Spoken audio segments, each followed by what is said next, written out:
सिंह, चलिए बुलेटिन की शुरुआत करेंगे इस वक्त की बड़ी खबर के साथ। इंदौर से बड़ी खबर, जहां राजा हत्याकांड से जुड़ा एक बड़ा अपडेट सामने निकल कर आ रहा है। सोनम के मददगारों को आज शिलांग ले जा सकती है टीम और 7 दिन के ट्रांजिट रिमांड पर सिलोम, जेम्स और गार्ड को ले जाया जा सकता है। सिलोम पर पिस्टल और रुपए गायब करने का आरोप है। सोनम और राज का सामान गायब करने का भी आरोप लगा है। तो हीराबाग के एक फ्लैट में ये काला बैग छिपा कर रखा गया था और सोनम के बैग में देसी पिस्टल और 5 लाख रुपए भरे हुए थे। सीसीटीवी फुटेज के आधार पर सिलोम की गिरफ्तारी हुई थी। तो एक बड़ी अपडेट आप तक पहुंचा रहे हैं शिलांग पुलिस, जो कि इंदौर में लगातार जांच पड़ताल कर रही थी और इसी दौरान सिलोम, जेम्स को एसआईटी की टीम ने पकड़ लिया था और ट्रांजिट रिमांड देखे मिली है। और अब अपडेट सामने निकल कर आ रही है कि आज शिलांग ले जाया जा सकता है। जो गार्ड था वहां का बल्ली, उसे भी टीम ने पकड़ लिया था, उसे भी आज ले जाया जा सकता है। तो बता दें कि सिलोम पर पिस्टल और रुपए गायब करने का आरोप लगा है और ये पिस्टल और रुपयों से भरा बैग उसी फ्लैट में रखा हुआ था जहां पर इस हत्याकांड के बाद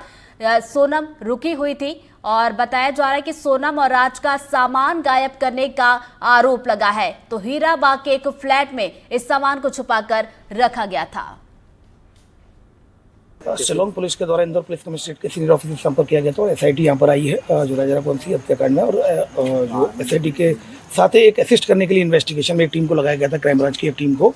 और इन्वेस्टिगेशन में स्ट्रॉन्ग इनपुट जैसा कि बताया गया, इन्वेस्टिगेशन में एविडेंस मिलने पर एक सिलोन जेम्स है, उसको अरेस्ट किया गया है, जो कि प्रॉपर्टी डीलर का काम करता है। वहीं दूसरी ओर अशोकनगर पुलिस के साथ मिलकर एक जो आरोपी है बलबीर, उसको भी अशोकनगर से अरेस्ट किया गया है। उन दोनों को अरेस्ट किया जाकर जो बलबीर है वो वहाँ पर सिक्योरिटी गार्ड का काम करता था, इन दोनों को ही अरेस्ट किया जाकर आज माननीय न्यायालय के समक्ष पेश किया गया है। 7 दिन का पुलिस रिमांड मांगा गया था माननीय न्यायालय से, जो माननीय न्यायालय के द्वारा इसको सीक्रेट कर दिया गया है। शिलांग पुलिस इन दोनों आरोपियों को ट्रांजिट रिमांड पर लेकर शिलांग जाएगी। कोर्ट ने इसमें 7 दिन का ट्रांजिट रिमांड का ऑर्डर किया है और इसमें जो शिलांग जेम्स था, इसका कोई भी इस केस से डायरेक्ट इन्वॉल्वमेंट नहीं है। इसका ना किसी भी एक्यूज से डायरेक्ट संपर्क हुआ है, ना कोई कॉल रिकॉर्डिंग कोर्ट ने प्रस्तुत की है, ना ऐसा कोई भी संपर्क हुआ है जिससे इसको एक्यूज बनाया जाए। वहाँ तो ये ब्रोकरेज है, ब्रोकरी का काम करता था, ब्रोकरेज का काम करता था और उसके कारण इसको लगभग इतने टाइम बाद पता नहीं क्यों इसने एक मीडिया में बाइट दी थी, उसके कारण इसको इनको कड़ी नहीं मिल रही थी, उनको जोड़ने के लिए जबरदस्ती आरोपी बनाया गया। उसके घर से बैग था, उसने बैग जलाया था, उस जगह भी लेके नहीं, उसके अब वो जिस बिल्डिंग में जो बैग जलने की बात हो रही है, उस बिल्डिंग उसका कोई संपर्क ही नहीं है। खाली उसका ब्रोकरेज पे इन्होंने एक साइड से कुछ ब्रोकरेज पे फ्लैट देने का काम करता है, इसके अलावा इसका कोई भी उससे डायरेक्ट रिलेशन नहीं रहा और ये भी हमने कोर्ट में सबमिट कर दिया है। अब आगे की कार्रवाई हमारे द्वारा की जाएगी।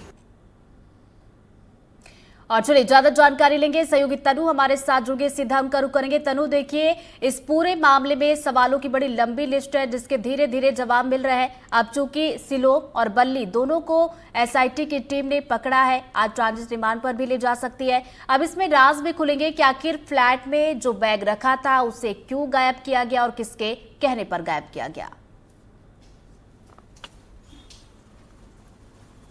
जी बिल्कुल, देखिए शनिवार देर रात सबसे पहले शिलांग जेम्स की गिरफ्तारी जो है शिलांग पुलिस द्वारा की गई है, क्योंकि शिलांग जेम्स लगातार शिलांग पुलिस की जो पूछताछ है, जो कार्रवाई है, उनको अवॉइड करने का प्रयास कर रहा था, जिसके बाद शिलांग पुलिस ने दबिश देकर शिलांग जेम्स को गिरफ्तार किया है। वहीं रविवार देर शाम उनको न्यायालय के सामने पेश किया गया, जहां पर उनके 7 दिन की जो रिमांड है उसको मंजूरी मिल गई है। वहीं इसके बाद चांसेस है, जो है सूत्रों के हवाले से जानकारी मिल रही है कि आज हो सकता है कि शिलांग जेम्स और बल्ली जो चौकीदार हैं उन दोनों को ही शिलांग ले जाया जाएगा, आगे की कार्रवाई वहां पे की जाएगी। और ये बहुत बड़ी बात है कि इंदौर में जो मंगलवार से पुलिस यहाँ पे बनी हुई थी, एसआईटी की टीम यहाँ पे बनी हुई थी, लगातार जितने भी सूत्र है, जितनी भी कड़ियां, उनको जोड़ने का प्रयास उनके द्वारा किया जा रहा था, जिसमें उनको सफलता भी मिली है। एक ब्लैक बैग ढूंढने का प्रयास उनके द्वारा किया जा रहा था, जो ब्लैक बैग बताया जा रहा है शिलांग जेम्स ने जलाने का प्रयास किया है, वो फॉरेंसिक टीम के पास पहुंच चुका है। फॉरेंसिक टीम अब उस पर जांच कर रही है। तो काफी कड़ियां है जो इंदौर से जो है शिलांग पुलिस ने जोड़ी है, अब उनके ऊपर कार्रवाई की जाएगी। वहीं इसी के साथ जो शिलांग जेम्स है, अब उनको शिलांग ले जाया जाएगा और हो सकता है राज कुशवाहा या सोनम के साथ क्रॉस इंटरोगेशन भी उनका किया जाए। जी तनु, ये जानना भी, इसका जवाब जब मिलेगा तो ये जानना भी दिलचस्प होगा कि शक की सुई इन दोनों पर आके इसलिए भी गहराई कि सिलोम भी देखे यहाँ पर भागने की कोशिश में था, गार्ड की बात की जाए तो वो भी फरार हो गया था और उसके बाद दोनों को ही पकड़ा गया है। जी बिल्कुल, देखिए क्योंकि सोनम जिस फ्लैट में रुकी थी, रेंट के फ्लैट में, जब वो इंदौर आई थी, हालांकि इंदौर में उस समय किसी को जानकारी नहीं थी कि सोनम इंदौर में है, और उसी फ्लैट में वो रुकी थी जिस फ्लैट की जो रेंट है उन्होंने शिलोम जेम्स से लिया था। शिलोम जेम्स उस फ्लैट का ब्रोकर था, तो हो सकता है कि शिलोम जेम्स भी इसमें इन्वॉल्व हो, और उसकी की जो डुप्लीकेट चाबी है वो वहाँ के जो चौकीदार हैं उनके पास थी, तो चौकीदार भी शक के घेरे में है, क्योंकि वो इंदौर से भागने का प्रयास उनके द्वारा किया गया था।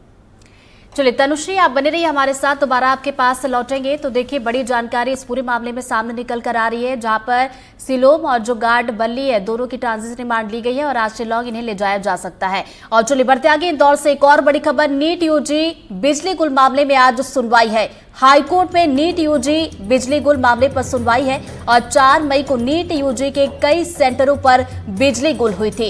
इंदौर और उज्जैन के कई सेंटर्स पर बिजली गुल हुई थी और सेंटर्स में बिजली गुल होने से 600 से ज्यादा बच्चों की परीक्षाएं प्रभावित हुई थी। तो प्रभावित छात्रों ने री एग्जाम के लिए याचिका दायर की है और एनटीए ने प्रभावित छात्रों का रिजल्ट अभी होल्ड पर रखा है। तो